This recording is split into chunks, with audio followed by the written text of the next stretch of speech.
Like one thing I think Zach has done super well that I was always sort of like impressed with is he seemed to have brought coaches up through the gym. So they would come as lifters and they would eventually turn into coaches. And there's a huge cultural element there where they might start off young.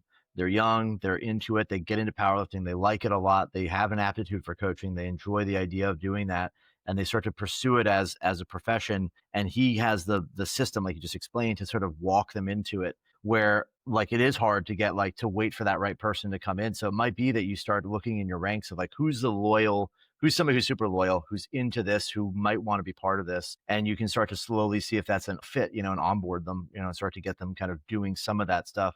You can always also start with like some responsibilities. You can have somebody like help you writing programs or get them into those places before you actually like hire them full on, right? Because you might find that there's a part-time person that can take on some of that work, as far as like getting them invested initially and then starting to ramp them up to be a full-time person.